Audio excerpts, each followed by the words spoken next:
The funeral had barely ended when the house turned cold. The warmth that once filled its rooms had vanished, replaced by silence that pressed against the walls. On the front porch, a little girl no older than 7 stood with a backpack slipping off her shoulders and a teddy bear clutched tight to her chest. Her stepmother's voice came sharp from behind the closing door. "I can't do this, Emma. I don't have the money, I don't have the time. You're not my responsibility. You'll figure it out." The lock clicked. Emma stared at the door, her eyes wet and wide. Just hours ago, she had said goodbye to her father at the cemetery. Now, she was being told she no longer had a home. She waited. A porch light flicked on across the street, then quickly off again. A neighbour peeked through their curtains but disappeared as soon as her gaze met theirs. Nobody opened a door. Nobody asked if she was okay. The November wind swept through the street, carrying the smell of wet leaves and chimney smoke. Emma hugged her bear tighter, whispering into its frayed ear, "Where do I go now?" Headlights appeared at the end of the block. An old pickup slowed, tyres crunching against the gravel. The driver stepped out, a man in his early 40s with tired lines on his face, wearing a worn jacket and boots. He walked closer, careful not to scare her. "Hey," he said softly. "It's late. Where's your family?" Emma's voice cracked. "They told me I don't have one anymore." The man froze, her words hitting harder than the cold air. For a moment he saw himself years ago, another child left outside, waiting for someone who never came. He crouched so she could see his face. "My name's David. I live just down the street. You can't stay out here alone. Let me help you get warm." Emma glanced back at the locked door as if still hoping it might open. It didn't. She took one small, shaky step toward him, her teddy bear still clutched tight. David slid his jacket over her shoulders, opened the truck door and helped her climb in. The inside smelled faintly of leather and coffee. As the engine rumbled to life, Emma pressed her forehead to the window, silent tears slipping down her cheeks. She didn't know this man, she didn't know what tomorrow would bring. But for the first time since the funeral, she wasn't standing in the dark alone. And neither of them knew yet that the teddy bear in her arms still held a secret, one her father had hidden, waiting for the right time to be found. David's pickup rumbled into a small brick apartment complex on the edge of town. The parking lot was half empty, a single street lamp buzzing faintly overhead. He parked, came around, and opened the passenger door. "Careful now," he said, offering his hand. Emma hesitated, then slid her small fingers into his. They were ice cold. Inside, the apartment was plain but neat. A couch with a faded blanket, a small table stacked with old magazines, and on the shelf, a folded American flag in a wooden case. Emma lingered by the door, clutching her bear, her eyes darting like she wasn't sure she was allowed to step inside. "It's not much, but it's warm," David said. He pulled a frozen pizza from the freezer and slid it into the oven. "Hope you like cheese, that's all I've got." Emma gave the smallest nod. The smell of melting cheese soon filled the air, and her stomach growled loud enough to echo. She hugged the bear tighter, embarrassed. David opened the fridge, grabbed a carton of milk, and then frowned at the empty cupboard. The only clean cup left was a chipped coffee mug. He poured the milk into it and slid it across the table with a sheepish smile. "Guess this'll have to do." Emma wrapped both hands around it, her fingers barely reaching the handle. When David set a plate of pizza down in front of her, she picked up the slice, but froze. "Do I need to ask if it's okay first?" she whispered. He blinked, caught off guard. "Ask? No, you're hungry, you eat, that's it." Her shoulders loosened for the first time. She took a cautious bite, then another. David sat across from her, not rushing, just letting her see he wasn't angry. Halfway through, she whispered, "I'll clean the plate so it's not messy." He shook his head gently. "Emma, this isn't that kind of place. You don't get in trouble for eating dinner. You don't need permission just to exist here." Her eyes shimmered. She looked down quickly, chewing slower, as if memorizing the words. Later, when she grew sleepy, David pulled a blanket from the closet. "You can take the bed. I'll sleep out here on the couch." Emma's voice trembled. What if they come back for me?" David crouched, steadying his tone. "Then they'll have to go through me first. You're safe here." Her gaze searched his face, looking for cracks in his words. At last she whispered, "Okay." She curled up under the blanket, teddy bear against her cheek. David stood in the doorway for a long moment, watching her chest rise and fall. She looked so small, so breakable. He remembered being that age, lying awake in the dark, wishing someone would say the words he'd just spoken. He turned out the light. The apartment sank into quiet, but the teddy bear in Emma's arms was still holding more than comfort. Hidden inside was something her father had left behind, something that would soon change everything. The apartment was quiet that night. The only sound the low hum of the refrigerator and the faint tick of the wall clock. David lay on the couch, staring at the ceiling, sleep refusing to come. Old memories had a way of creeping in when the house got too still. A muffled sound drifted from the bedroom, a small whimper, like someone trying not to cry. David sat up, listening. It came again. He walked softly down the hall and pushed the door open just enough. Emma was curled tight beneath the blanket, her teddy bear crushed against her chest, her small shoulders trembling. "Bad dream?" David asked gently. She jumped, wiping her face quickly. "I'm fine," she whispered, though her voice gave her away. He stepped inside, crouching so he wasn't towering over her. "You don't have to be fine all the time, trust me, I know." Her eyes searched his, confused. David exhaled. "When I was about your age, I had a stepdad who slammed doors so hard the walls shook. I used to hide under the kitchen table, counting his footsteps, praying he wouldn't find me. Some nights I held my breath so long it hurt, just to stay invisible." Emma's eyes grew wide. "Did anybody help you?" "No," he said softly. "Not then. I got out on my own. That's why I joined the army. I wanted to be anywhere but that house. But I promised myself, if I ever saw another kid in the same place, I wouldn't just walk away." She stared at him, her lip trembling. Slowly she scooted closer, leaning her head against his shoulder. The teddy bear pressed between them. David rested a careful hand on her back. "You're not alone anymore, Emma. Not as long as I'm here." Her breathing steadied. Within minutes, her eyelids grew heavy. As she drifted, her small fingers tugged absent-mindedly at a loose thread on the bear's ear, winding it around and around until she finally slipped into sleep. David eased her back onto the pillow, pulling the blanket up to her chin. He lingered in the doorway, watching her chest rise and fall, so fragile yet resilient. For the first time in years, the quiet in his home didn't feel empty. It felt like a promise. But that loose thread on the bear, pulled half open by Emma's tiny hands, was holding something more than stitches. A secret her father had left behind, waiting for morning light to reveal it. Morning light spilled through the blinds, brushing across Emma's face. She sat cross-legged on the bed, her teddy bear in her lap. The loose thread she had pulled at the night before dangled from its ear, and when she tugged it again, something small and hard shifted inside. Her eyes widened. She worked the seam open until a thin, worn notebook slid out, no bigger than her hand. The cover was faded, the corners frayed, but the handwriting across the front was one she knew, her father's. Emma held her breath as she flipped through the pages. The words were shaky, scrawled in uneven lines. Notes about the pills he was given, about nights when his heart raced, about waking dizzy. "Why does the dose keep changing?" one entry read. Another said, "Karen insists the doctor prescribed this. Something doesn't feel right." Her small hands trembled as she clutched the notebook. It was like hearing her father's voice again, only this time full of doubt and unease. David stepped into the doorway, rubbing sleep from his eyes. "What have you got there, kiddo?" Emma looked up, unsure if she should share it. At last she held it out with both hands. "It was inside my bear. My dad put it there." David took the notebook gently, scanning a few lines. His jaw tightened, but he kept his voice even. "Looks like your dad wanted to leave you something important. Something he didn't trust anyone else with." Emma's eyes filled with tears. Did they hurt him?" David closed the notebook slowly, shaking his head. "I don't know yet, but what I do know is this doesn't sit right. Too many questions for it to be nothing." She hugged her teddy bear tighter, whispering into its ear as if her father could hear, "You were still protecting me." David set the notebook on the table, pulled out his phone, and snapped a few photos of the pages. He stored the images carefully before tucking the notebook back into its hiding place. His voice was steady but firm. "Emma, this could change everything.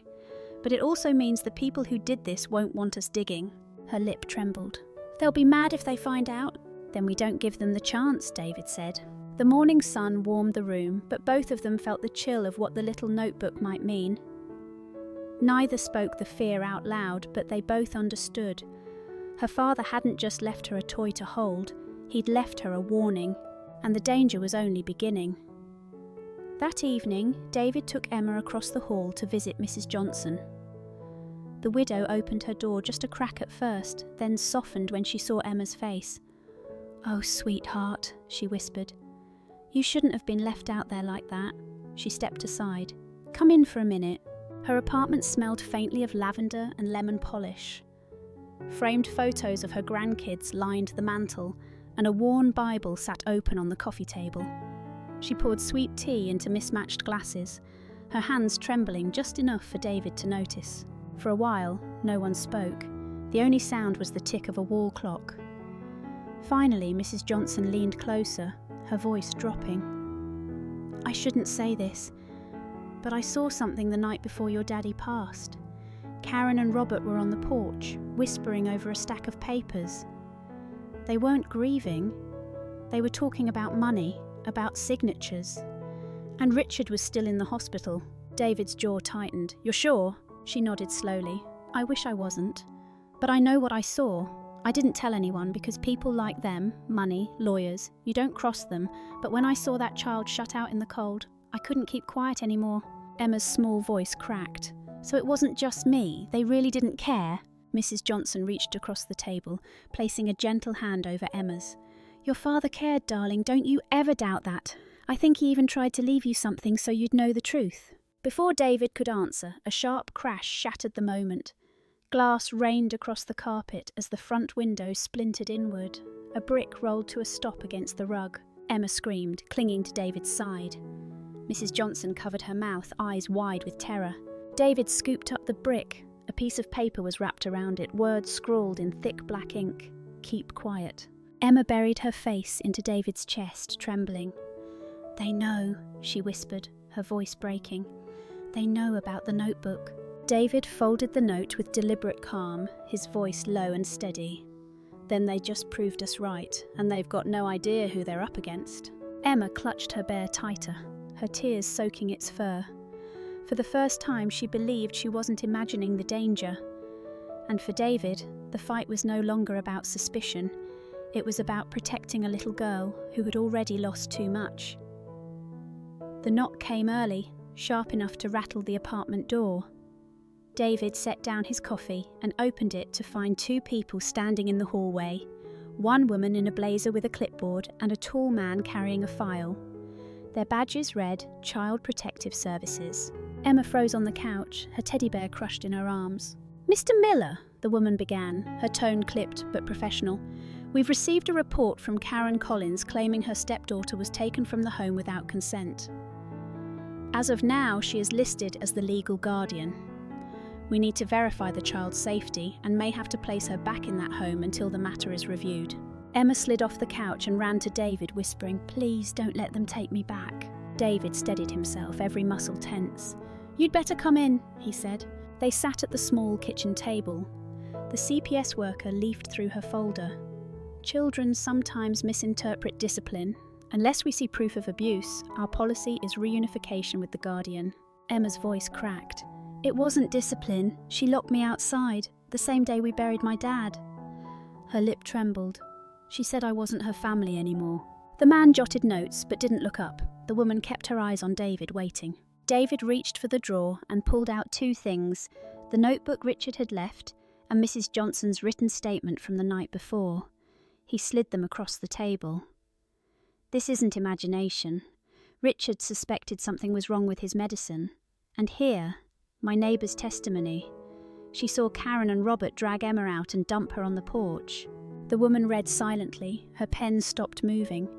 She looked from the papers to the trembling girl clutching a frayed bear, then back at David. The silence stretched. Finally, she closed the folder. "We'll need to investigate further. For now, the child will remain here under temporary placement. But Mr. Miller, we'll be checking in, and this case will move quickly through court." David exhaled, but Emma didn't. She collapsed against him, sobbing into his shirt. "I thought they were going to take me. I thought I had to go back." He crouched, holding her close. His voice was steady, even if his chest was tight. "They tried, but you're still here, and as long as I'm breathing, you're not going back to that house." Emma buried her face against his chest, the teddy bear squashed between them. For the first time, she dared to believe his words. The next morning, David made a call he hadn't made in years. Mark Harris, an old army buddy, now worked in town as a lawyer. If anyone could help, it was him. They met at a diner off Main Street, the kind of place where the smell of bacon and coffee never really left. The bell above the door jingled as David and Emma walked in. Booths were filled with locals reading newspapers, and the cook shouted orders over the sizzle of the griddle. Mark was already in a booth by the window. He stood when he saw them, shaking David's hand firmly before sliding back into the seat. As they settled in, the waitress appeared with a notepad. She glanced at Emma, then at the teddy bear in her lap. Her eyes softened. Without waiting for an order, she said, "I'll bring some pancakes for her, on the house." She gave Emma a wink before heading off. Emma whispered, "She's nice," almost as if she couldn't believe kindness could come without a price. Mark opened his briefcase, pulling out a legal pad. "All right," he said, "tell me everything." David laid the worn notebook on the table. Mark flipped through a few pages, his brow furrowing. "Richard wrote these?" David nodded. "Emma's father. He thought something was wrong with his medication." Mark tapped the page with his pen. "This raises questions, sure, but a judge won't act on suspicions alone. We'll need hospital records, signatures, neighbours willing to testify. And if we can prove forgery or manipulation of medication, that's when it sticks." Emma pressed against David's side, clutching her bear tighter. Her voice was small, but it cut through the diner noise. "If they don't believe me, do I have to go back?" Mark finally looked at her, and his face softened. "No, sweetheart. Not if we can give the court the truth, but it means you'll have to be brave enough to tell them what happened." Her lip trembled. "They'll hate me for it." David slid an arm around her shoulders. "They hate the truth, not you, don't forget that." The waitress returned with a plate stacked high with pancakes, setting it gently in front of Emma. "Eat up, honey," she said, pouring syrup as if she had all the time in the world. Emma took a cautious bite, glancing at David as if asking permission. He smiled, nodding, and she relaxed just a little. When the plates were cleared, Mark closed the notebook carefully and slipped it back into the folder. "I'll start digging into hospital files and corporate records. You focus on keeping her safe. David, this isn't just paperwork, it's a fight." Outside, the winter sun was already dipping low. David buckled Emma into the truck, then froze as his eyes caught a dark sedan idling across the street. A thin trail of smoke curled from the driver's window. Emma noticed too. "Is it them?" she whispered. David's grip tightened on the steering wheel.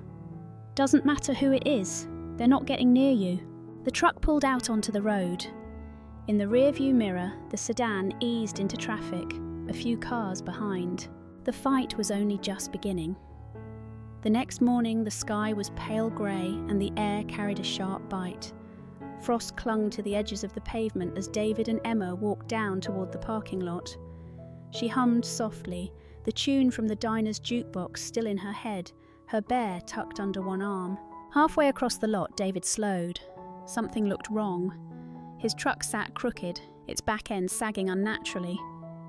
When they reached it, the truth was clear. Both rear tyres were slashed clean through, rubber curled in ragged ribbons across the asphalt. Emma's humming stopped. She clutched his sleeve, her voice barely a whisper. Did they do this?" David's jaw clenched. He scanned the lot. At the far end, a dark sedan was parked under a tree, its exhaust puffing faintly in the cold air. A shadow moved in the driver's seat, a cigarette ember glowing red before flicking out the window. He pulled Emma close. "Back inside, now." Once upstairs, he locked the door, double-checking the chain. Emma sat on the couch, hugging her bear so tightly the stitches stretched, her eyes brimmed with fear. "Why are they trying to scare us?" David crouched in front of her, steadying his voice. "Because guilty people get desperate. They think if they scare us, we'll give up." Her lip trembled. "What if they take me anyway?" He laid a firm hand on her shoulder. "Then they'll have to go through me first, and I don't scare easy." Emma swallowed, then pressed her face into the bear's worn fur. In a shaky whisper, as if speaking to her father through the toy, she said, "We won't let them win." David stood, pulling out his phone. He dialed Mark. "They slashed my tyres," he said flatly. "They're watching us. We need that court date now." Mark's voice sharpened on the other end. "I'll push the petition. Be ready tomorrow morning. We'll take this into the courtroom." David hung up, glancing toward the window.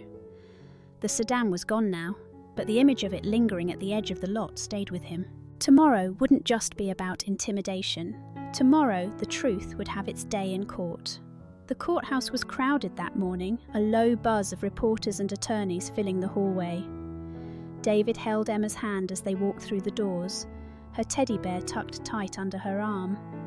She looked impossibly small beneath the towering ceilings and polished wood benches. Mark met them by the front row. "Stay calm," he said to David. Then he crouched to Emma's level.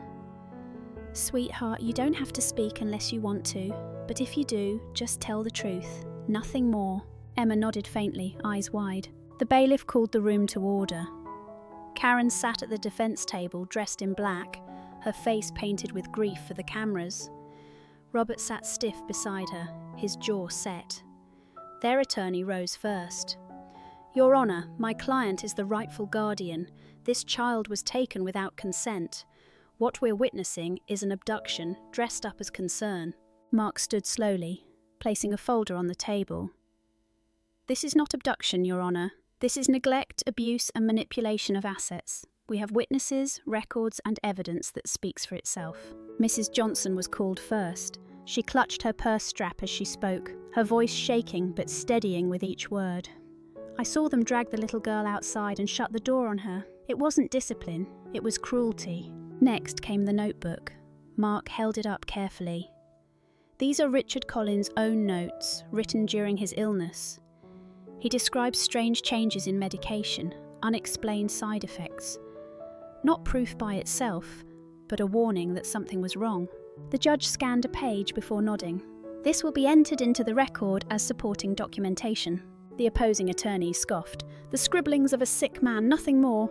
Then Mark asked gently, "Emma, would you like to say anything?" The room went still. Emma's knees trembled as she stood, her bear pressed tight against her chest. Her voice was small, but it carried. "They told me I was bad luck, that my mum and dad died because of me." A gasp rippled through the courtroom. Emma's eyes filled, but she didn't stop. "If they loved me, they wouldn't have locked me outside. They wouldn't have poured water on me the day we buried my dad. They laughed when I cried." The silence was heavy, almost unbearable. Even the reporters lowered their pens. Emma's voice broke on the last words.